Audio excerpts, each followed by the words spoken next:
24th of October 2023.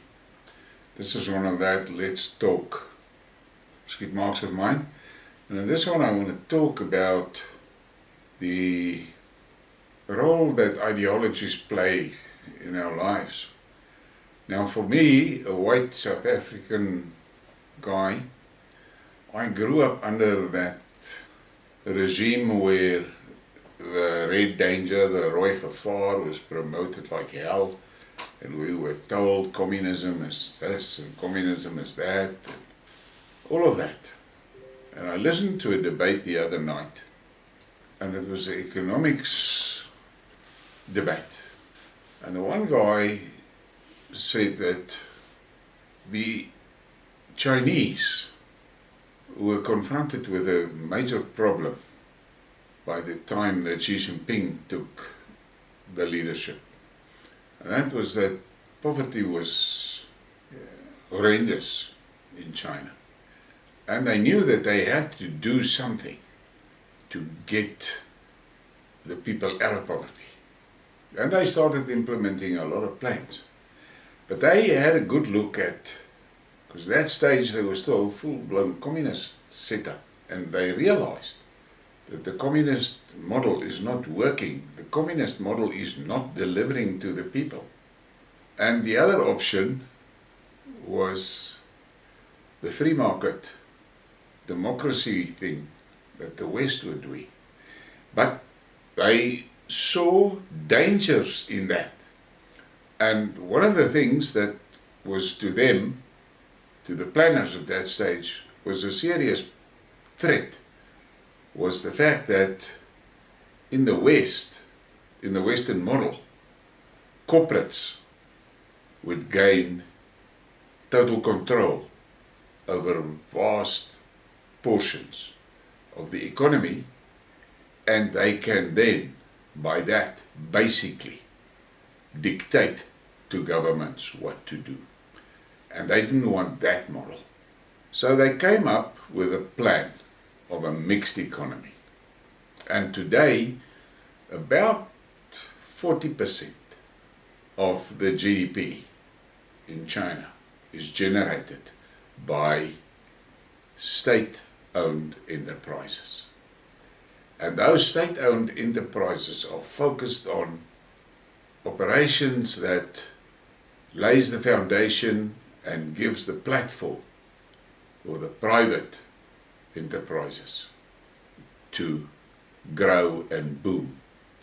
So they've got a mixture of state-owned enterprises and private sector stuff. Now, I'm not going to discuss the whole model in detail because there is other little things in that private sector side that is also important, because it's not totally private, all of it. A big portion of that is semi-planned, let's call it planned. But they've got this situation where the Chinese is focused on trying to keep the rural people in the rural areas. So they made sure to invest heavily in education and in infrastructure, so that the youngsters, when they leave school and they leave university, they were given the opportunities to develop enterprises in their local area, in their local, the places where they live and where all their people live. Because the streaming of people towards the cities was creating other problems. And that is exactly what we are seeing in South Africa. I am talking to a guy that is part of this IFSA think tank, and they made a lot of good noises in the beginning, but then I realized that the group is actually controlled by a few people that are totally committed to ideology instead of doing what the think tank should do. Look at all the options, discuss all the options, and come up with a plan that can work. They drive towards total state control over everything, state farms and all of that shit. Stuff that failed in Russia and failed in China. But what was interesting to me is that they focus a lot on the Chinese model. And then one morning I said to the one guy, I said, you do realize that in 1994 you guys inherited the Chinese model here in South Africa.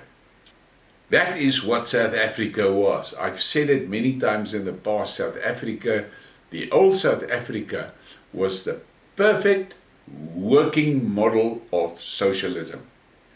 And people got very angry when I said that. But the reality is, look at what the South African economy was like in 1994.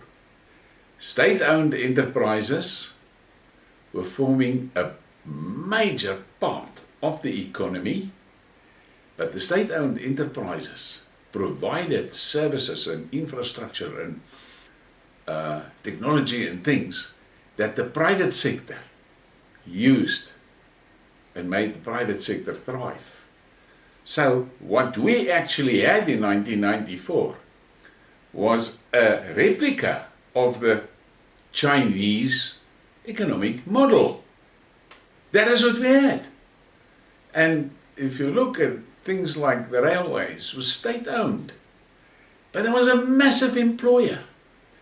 And today, that is in shambles. As a matter of fact, all the state-owned enterprises has been driven into the ground.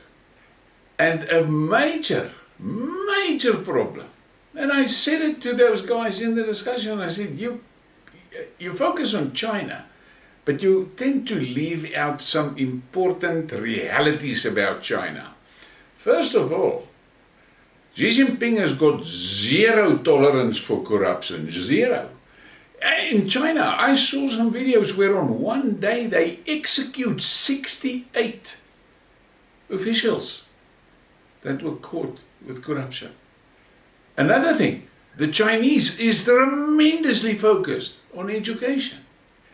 And they deliver thousands of engineers and scientists every year. Their children is driven like hell from grade 1 to focus on their education. And the Chinese invests billions into provision of education. So now this South African bloc, they look with droopy eyes at the Chinese model and tell themselves that is what we need. Well, the reality is they had something like that and they fucked it up. But the biggest mistake they made is they fucked the education up. If you look objectively at education today, it is only the schools where there is where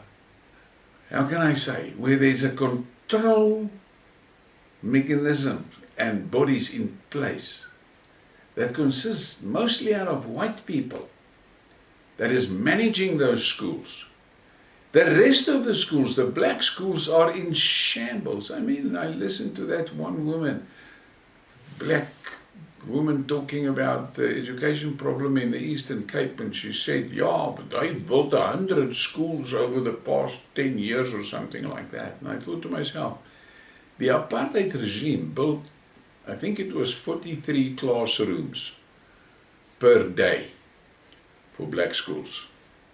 But in 94, the black schools were immediately placed under control of a union. And that was the end of the story.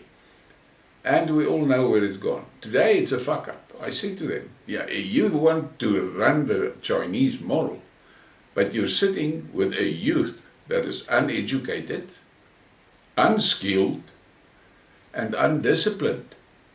How the hell do you think you're going to make an economy work with people like that? You cannot. And they get very angry when I say these things. And they also making a lot of stories about changing the narrative, all of that. And he accuses me that the word socialism makes me angry. And I said, what the fuck are you talking about? I grew up in socialism. I saw how it works. I worked in that system. But the problem is, in 94, just after 94, when the white SMEs started bitching about how the government is managing the economy, they call us racists. Then, when the SMEs, the white SMEs, started collapsing, and we bitched about that, they cheered for it because they call it redistribution. But where are we today? 43% unemployment, and it seems to me that Malema is dead set on getting it to 73%, because that is his mission. And what these blacks don't understand is the stance that Malema has now taken on the Palestinian case, and the way that he's doing it. He is projecting an image to the world that the EFF is actually a terrorist organization. Now, how the fuck do they think they're going to get a country to work with that? But you cannot debate things with them. You cannot. Because they throw you with one-liners, they throw you with memes, they throw you with video snippets. They never debate the issues and look at the realities behind these things and understand that one thing leads to another thing. Now the railways is collapsing. Transnet is collapsing.